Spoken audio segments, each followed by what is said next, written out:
Përshëndetje të gjithëve, drejt për së drejti, ora 8, ky është edicioni i parë informativ i lajmeve për ditën e sotme. Në këtë edicion ju ftoj të ndiqni.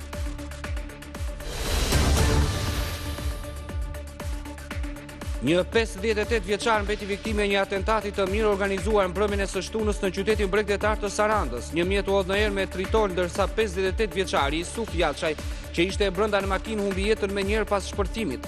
3 muaj më parë i hodhën në erë makinën e Klaus Jaçaj, djali i viktimës së mbrëmshme.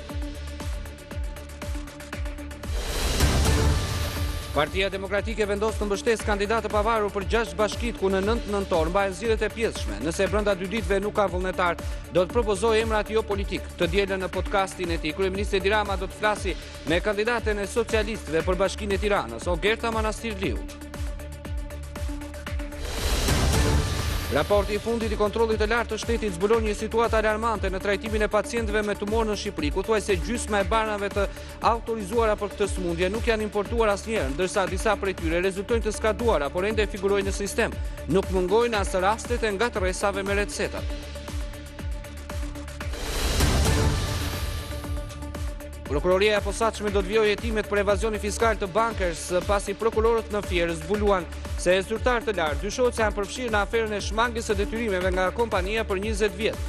Pjesa e aferës dhe një grup i strukturuar kriminal. Në pranga përfundoi edhe CEO aktual dhe ish drejtuesi më parshëm i bankers mbi dyshimet e evazionit fiskal.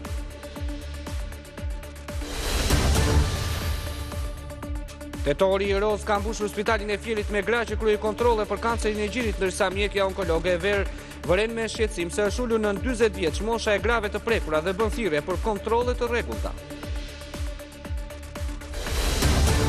Sot në Egjipt nisi negociatat për zbatimin e planit të presidentit Trump në Gaza. Hamas kërkon më shumë se 72 orë për të liruar pengjet. Netanyahu ka njoftuar një tërheqje fillestare, duke deklaruar se jemi një hap më afër marrëveshjes. Donald Trump ka paralajmëruar Hamasin me thirrjen që të mos ketë asnjë vonesë.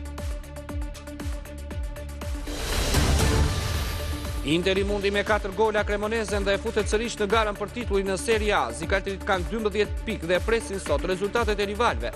Po në Serie A, Atalanta e Berat Gjimshitit nuk mori dot më shumë se një barazim ndaj Komos në shtëpi, edhe pse bëri një lojë shumë të mirë.